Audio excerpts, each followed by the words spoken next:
السلام علیکم ورحمۃ اللہ وبرکاتہ۔ یوٹیوب چینل مدنی اپڈیٹ پر خوش آمدید۔ جو ہمارے چینل پر نیو ہیں وہ ضرور ہمارے چینل کو سبسکرائب کریں۔ رمضان اسپیشل میں سلسلہ چل رہا ہے روزہ کس پر فرض ہے۔ آج کا سوال ہے دودھ پلانے والی اور حاملہ عورت کے لیے روزے کا حکم۔ آئیے مکمل سوال پھر اس کا جواب سنتے ہیں۔ کیا فرماتے ہیں علماء دین و مفتیان شرع متی اس مسئلہ کے بارے میں کہ ایک خاتون بچے کو دودھ پلاتی ہے اور اس سے کافی پریشان ہو رہی ہے، کمزوری بہت ہے، تو یوں خطرہ ہے کہ کہیں بیمار نہ ہو جائے، تو کیا اس صورت میں اسے روزہ چھوڑنے کی اجازت ہوگی؟ آئیے اس سوال کا اب مکمل جواب سنتے ہیں۔ دودھ پلانے والی عورت اسی طرح حاملہ خاتون کو اگر روزہ رکھنے سے اپنی یا بچے کی جان کو نقصان پہنچنے یا بیمار ہو جانے یا ناقابل برداشت مشقت میں پڑ جانے کا صحیح اندیشہ تو روزہ نہ رکھنے کی اجازت ہے، اور ظن غالب تین طرح سے حاصل ہو سکتا ہے۔ اس کی کوئی واضح علامت ہو، یا سابقہ ذاتی تجربہ ہو، یا کوئی ایسا مسلمان ڈاکٹر جو اعلانیہ گناہ نہ کرتا ہو اور اپنے شعبے میں مہارت رکھتا ہو بتائے۔ یاد رہے کہ بیماری یا ہلاکت وغیرہ کا محض خیال کافی نہیں، بلکہ مذکورہ طریقوں میں سے کسی طریقے کے مطابق ظن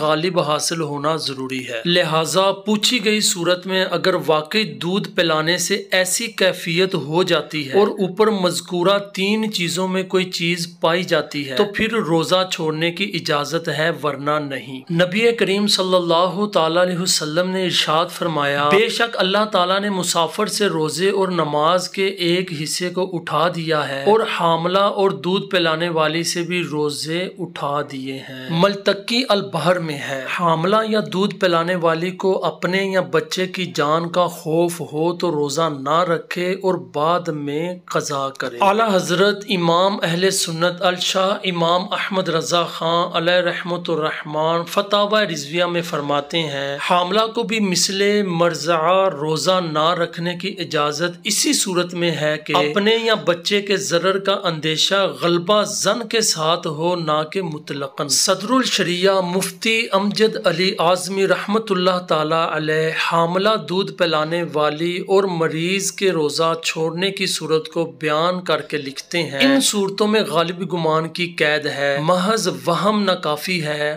غالب گمان کی تین صورتیں ہیں، نمبر ایک اس کی ظاہری نشانی پائی جاتی ہے، یا نمبر دو اس شخص کا ذاتی تجربہ ہے، یا نمبر تین کسی مسلمان طبیب حاذق مستور یعنی غیر فاسق نے اس کی خبر دی ہو۔